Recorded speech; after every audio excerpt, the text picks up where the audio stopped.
Paz do Senhor, meu irmão, seja bem-vindo a mais uma Escola Bíblica Dominical.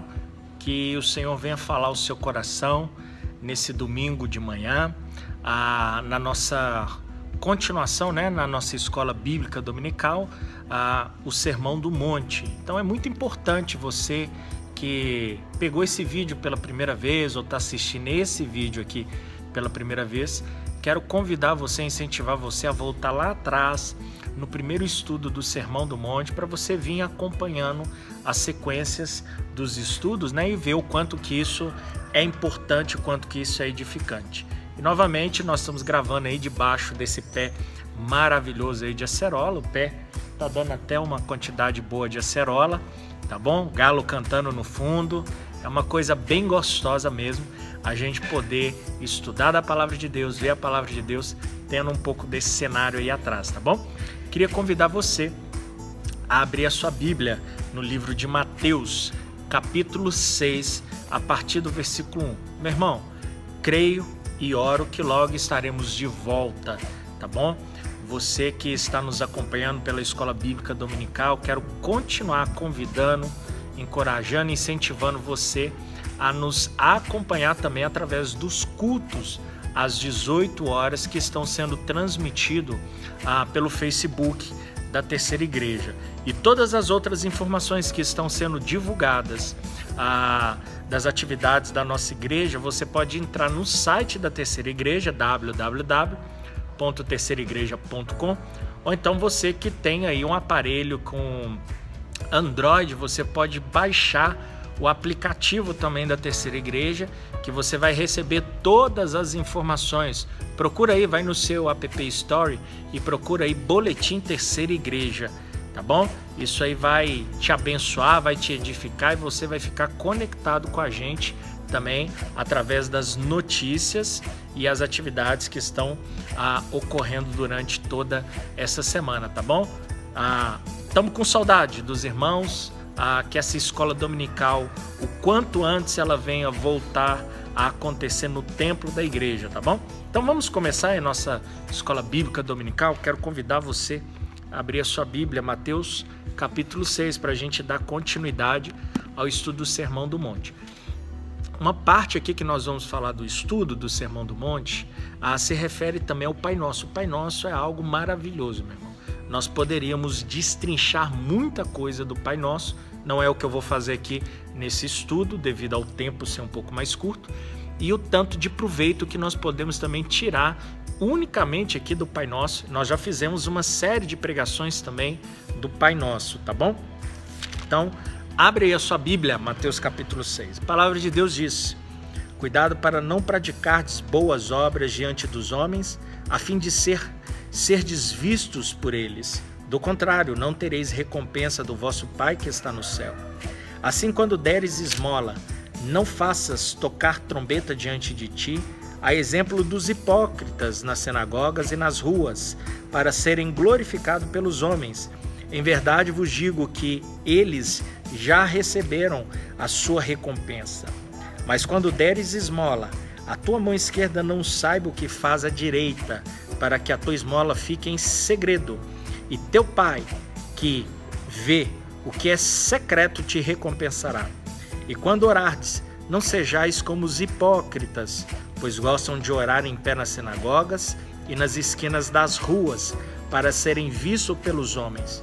Em verdade vos digo que eles já receberam a sua recompensa. Mas tu, quando orardes, entra no teu quarto e, fechando a porta, ora a teu Pai que está em secreto. O teu Pai, que vê o que é secreto, te recompensará. E quando orardes, não useis de repetições inúteis, a exemplo dos gentios, pois eles pensam que serão ouvidos pelo muito falar. Não vos assemelheis a eles, pois vosso Pai conhece desde que necessitais, antes de o pedirdes a ele. Portanto, orai deste modo: Pai nosso que estais no céu, santificado seja o teu nome, venha o teu reino, seja feita a tua vontade, assim na terra como no céu. O pão nosso de cada dia nos dá hoje, e perdoa-nos as nossas dívidas, assim como também temos perdoado os nossos devedores. E não os deixes entrar em tentação, mas livra-nos do mal, pois teus são o reino, o poder e a glória para sempre. Amém. Versículo 18. Porque se perdoardes aos homens as suas ofensas, também vosso Pai Celestial vos perdoará. Se, porém, não perdoardes aos homens, tampouco vosso Pai perdoará as vossas ofensas. Versículo 16, que vai falar a respeito do jejum aqui no texto.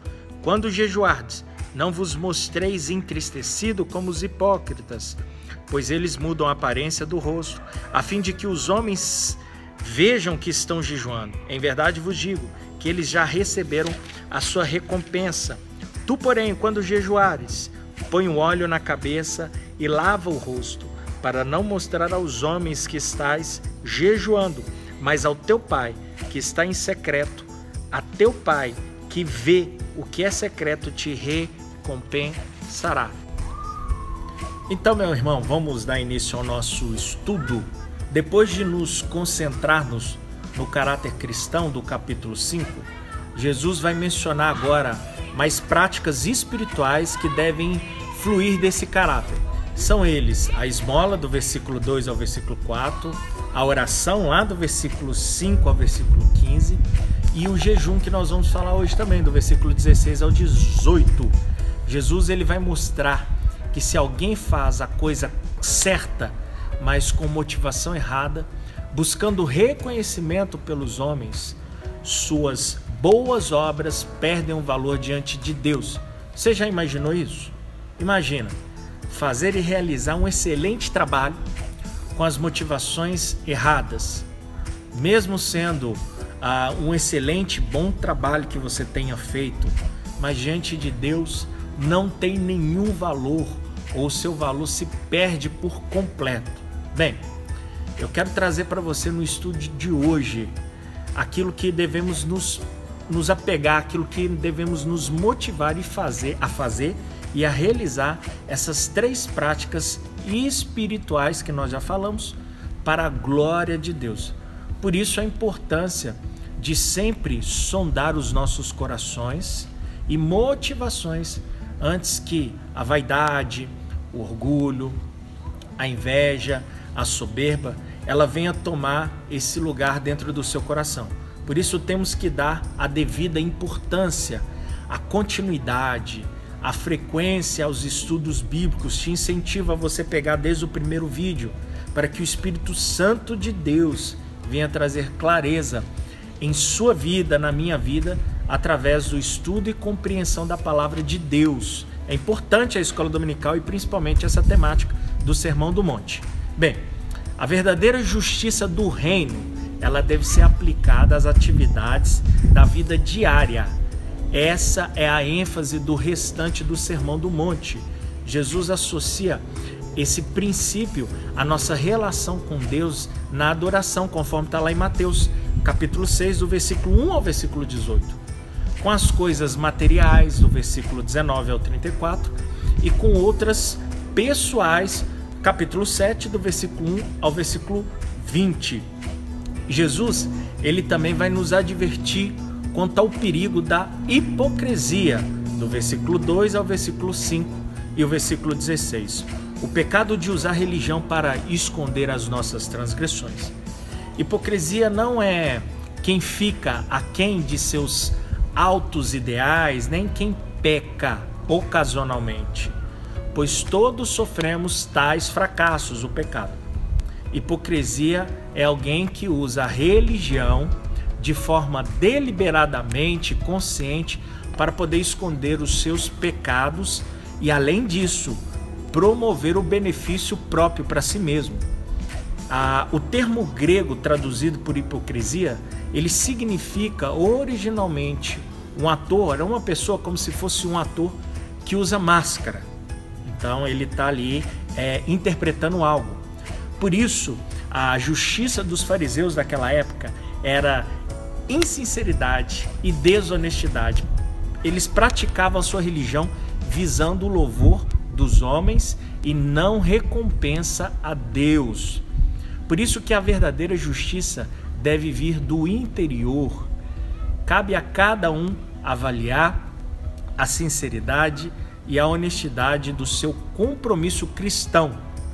Então, nesse capítulo, Jesus ele aplica essa avaliação a 4 áreas distintas da vida. A primeira dela que nós vamos falar é as nossas contribuições, que está em Mateus, capítulo 6, do versículo 1 ao versículo 4. Dar esmolas aos pobres, orar e jejuar eram disciplinas importantes na religião lá dos fariseus. Então Jesus não condenou essas práticas, fica bem claro, mas ele advertiu que era preciso ter uma atitude interior correta ao realizá-las. Os fariseus, eles usavam as esmolas como forma unicamente para poder obter o favor de Deus e a atenção dos homens. 2 motivações erradas. Não há oferta, por mais generosa que seja, capaz de comprar de Deus, conforme está lá em Efésios, capítulo 2, versículo 8 e 9. Além disso, é tolice viver em função do reconhecimento humano, pessoas que buscam isso, pois gloriam, eles buscam glória do homem, e a glória do homem não dura muito tempo. O que importa é a glória e louvor a Deus.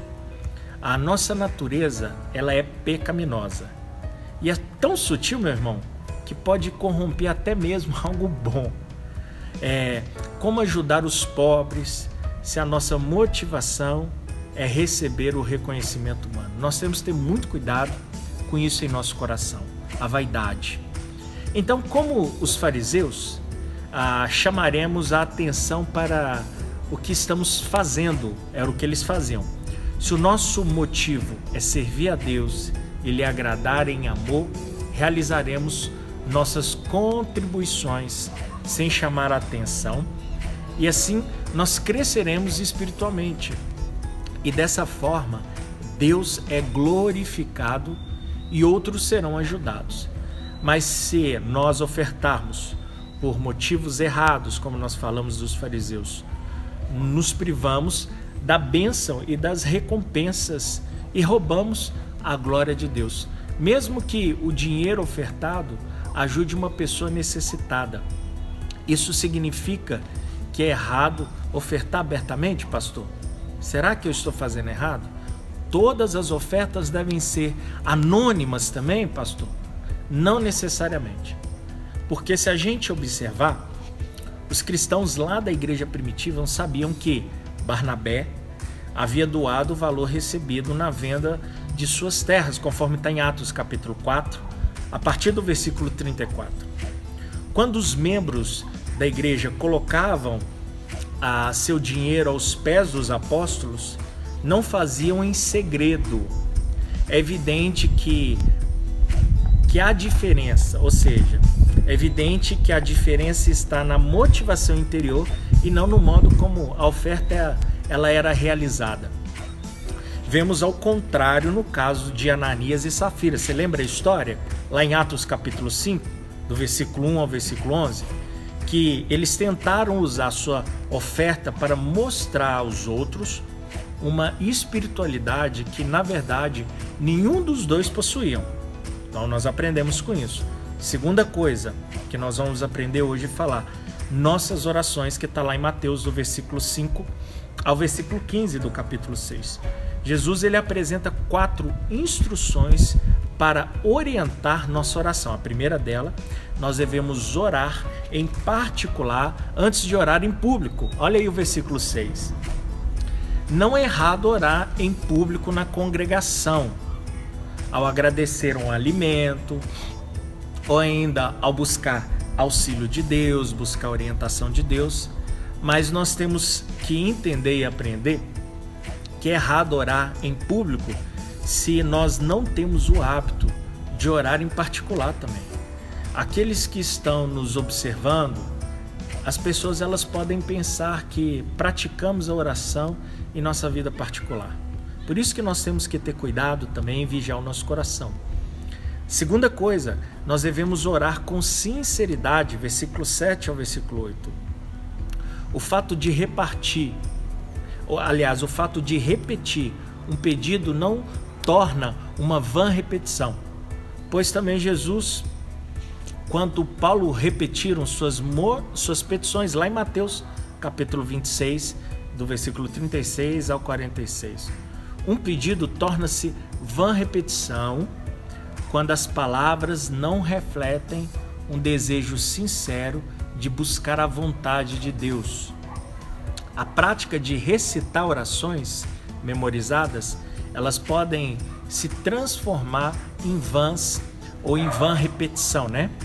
Os gentios usavam as orações em suas cerimônias pagãs. Já observou que todos nós temos geralmente uma oração rotineira, a qual sempre voltamos? Só quando nos livramos dela é que podemos começar a orar de fato. Já observou isso?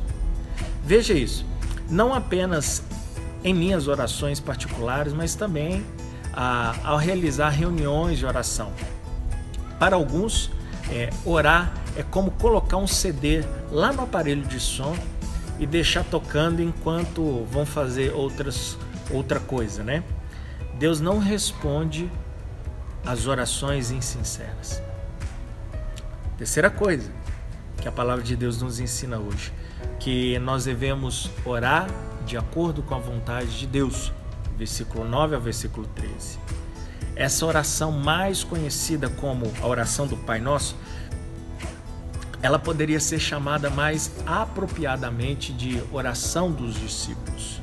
Jesus não deu essa oração para ser memorizada e recitada determinado número de vezes. Isso é reza e não oração, viu, meus irmãos? Pelo contrário, Ele vai nos dar essa oração para evitar que nós venhamos usar com vãs repetições.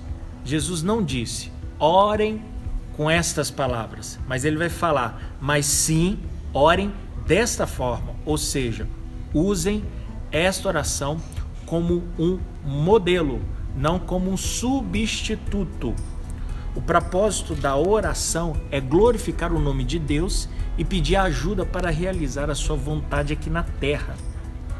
Essa oração não começa com os nossos interesses pessoais, mas sim com os interesses de Deus, o nome de Deus, o seu reino e a sua vontade. Ou seja, a oração é um instrumento poderoso, não para realizar a vontade do homem no céu, mas para realizar a vontade de Deus aqui na terra.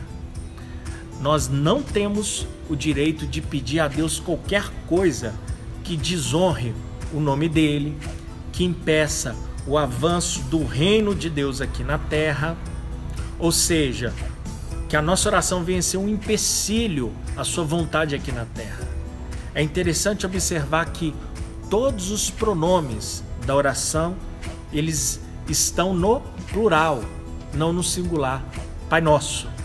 Ao orar, é preciso lembrar que somos parte da família de Deus, constituída de cristãos de todo mundo. Não temos o direito de pedir na oração qualquer coisa que prejudique outro membro dessa família. Já orou contra alguém? Deus, faz isso com alguém. Está errado, meu irmão. Se estivermos orando segundo a vontade de Deus, de uma forma ou de outra, a resposta abençoará todo o povo de Deus. Se colocarmos os interesses de Deus em primeiro lugar, nós poderemos apresentar as nossas necessidades pessoais. Deus se preocupa com as nossas necessidades. Deus quer ouvir a sua oração. Deus quer conhecer o seu coração. Por mais que Ele conheça, e Ele conhece muito antes do que você venha se prostrar ao seu joelho e orar a Ele. Se Ele já sabe, então por que orar? Porque oração é o caminho que Deus determinou para suprir essas necessidades. Depois dá uma lida lá em Tiago capítulo 4, do versículo 1 ao versículo 3. A oração, meus irmãos, ela vai nos preparar para usar corretamente a resposta. Quando conhecemos nossa necessidade e nós expressamos a Deus confiando que Ele a proverá, Ele vai ouvir as nossas orações, faremos melhor uso da resposta do que se Deus a impusesse sobre nós sem que a tivéssemos pedido. Então, é correto orar pelas necessidades diárias, por perdão, por orientação e por proteção contra o mal. E não nos deixar, como fala, né? E não nos deixe cair em tentação. Não significa que Deus tenta seus filhos. Tiago capítulo 1, versículo 13 ao versículo 17. Com essas palavras, nós estamos pedindo a Deus para nos guiar de modo a não nos desviarmos de sua vontade, nem nos envolvemos em situações de tentação, conforme lá em 1 João capítulo 5, versículo 18. Ou mesmo em situações em que nós tentaremos a Deus, levando a nos resgatar miraculosamente. Quarta lição de hoje que nós vamos falar a respeito da oração. Nós devemos orar com espírito de perdão, versículo 14 ao versículo 15. Nesse apêndice da oração, Jesus expande a última frase de Mateus, capítulo 6, versículo 12. Assim como nós temos perdoado aos nossos devedores. Uma lição que repete aos seus discípulos posteriormente lá no Evangelho de Marcos, capítulo 11, versículo 19 em diante. Jesus ele não está ensinando que os cristãos só merecem o perdão de Deus se perdoarem os outros. Por isso seria contrário à sua graça e misericórdia. No entanto, se experimentamos verdadeiramente o perdão de Deus, teremos a posição e a disposição de perdoar os nossos irmãos. Jesus ele vai ilustrar esse princípio na parábola do servo, lá do servo incompassível de Mateus capítulo 18, a partir do versículo 21. Vimos que a verdadeira oração é um assunto de família, Pai Nosso. Se não há entendimento entre os membros da família, como podem querer ter um bom relacionamento com o nosso Pai Celeste? Em 1 João capítulo 4, ele vai enfatizar que mostramos nosso amor a Deus ao amar os nossos irmãos. Quando perdoamos uns aos outros, não estamos adquirindo o direito de orar, pois o privilégio de orar faz parte da nossa filiação. Romanos capítulo 8, versículo 15 e versículo 16. O perdão diz respeito à comunhão. Se não estou em comunhão com Deus, eu não posso orar efetivamente. Mas minha comunhão com Deus é influenciada também pela comunhão com meu irmão. Consequentemente, o perdão é parte importante da oração. Uma vez que a oração envolve a glorificação do nome de Deus, apressando a vinda do reino de Deus, conforme a 2 Pedro capítulo 3, versículo 12, e ajuda a realizar a vontade de Deus aqui na terra. Aquele que ora não pode ter pecado em seu coração. Se Deus respondesse a oração de um cristão com espírito rancoroso, imagina, ele estaria desonrando o seu nome. De que maneira Deus usaria tal pessoa para realizar sua vontade aqui na terra? Se ele atendesse aos pedidos dela com o coração ruim, Deus estaria encorajando o pecado. O mais importante numa oração não é simplesmente obter uma resposta, mas ser o tipo de pessoa a quem Deus pode confiar uma resposta. E vamos falar, para a gente finalizar o nosso estudo, a respeito do jejum. Mateus capítulo 6, do versículo 16 ao 18. Espero que a oração tenha ficado bastante clara. Qualquer dúvida você pode falar com a gente.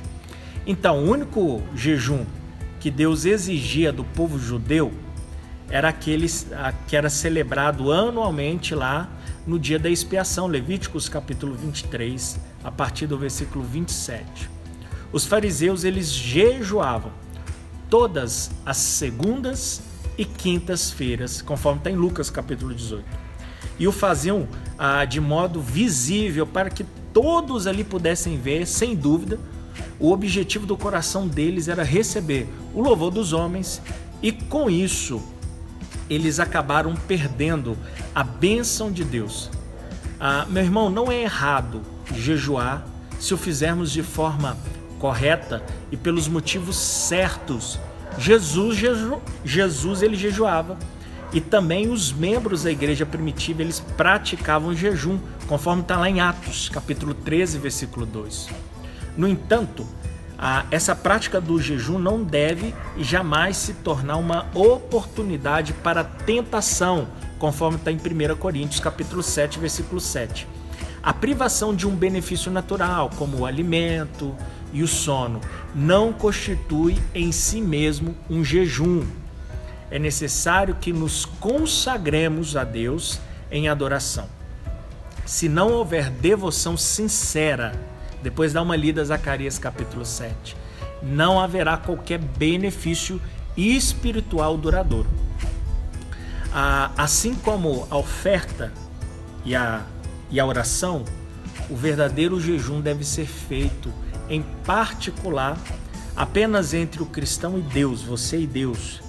Aquele momento você se desfigurar o rosto, apresentar uma expressão abatida, a fim de suscitar piedade, receber elogios. Contrário, isso é totalmente contrário ao propósito do jejum. Aqui, Jesus apresenta um princípio fundamental na vida espiritual. Tudo o que é verdadeiramente espiritual nunca viola aquilo que Deus ele nos dá na natureza. Deus não destruiu uma coisa boa para construir outra. Se alguém precisa parecer miserável para ser considerado espiritual, a gente tem que observar que há algo de errado nisso, com o seu conceito de espiritualidade, principalmente da pessoa que vive dessa forma. Por isso é importante lembrar que a hipocrisia nos priva da realidade na vida cristã. E isso acaba fazendo que nós colocamos a reputação no lugar do caráter, as palavras vazias no lugar da oração e o dinheiro no lugar da devoção sincera. Não é de admirar que Jesus ele comparou, os fariseus a sepulcros abertos, de maneira que por fora eram limpos e maravilhosos, mas por dentro imundos. Depois dá uma lida lá em Mateus, capítulo 23, a partir do versículo 27. A hipocrisia, ela não vai nos privar apenas de nosso caráter, mas também de nossas recompensas espirituais.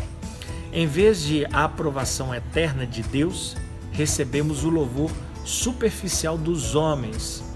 Oramos, mas não obtemos respostas. Nós jejuamos, mas o seu interior não é aperfeiçoado. A vida espiritual, ela torna-se vazia, inerte, morta. Nós perdemos as bênçãos aqui e agora, bem como as recompensas de Deus quando Cristo voltar. Outra coisa que perdemos com a hipocrisia é a nossa influência espiritual. Os fariseus eram uma influência negativa na vida dos judeus, corrompendo e destruindo tudo o que tocavam. O primeiro passo para superar a hipocrisia é ser honesto com Deus em nossa vida espiritual. Não devemos jamais orar sem sinceridade, pois se fizermos dessa maneira, sem sinceridade no coração, as nossas orações não passarão a não ser de palavras vazias. Nossa motivação deve ser agradar somente a Deus, sem nos importar com o que os outros dizem ou fazem. Devemos cultivar o nosso coração em segredo. Alguém disse bem que a parte mais importante da vida cristã é aquela que somente Deus vê, quando a reputação se torna mais importante do que o caráter. Nos transformamos em hipócritas. Que bom, meu irmão, que Deus te abençoe através desse estudo. Espero que tenha gostado.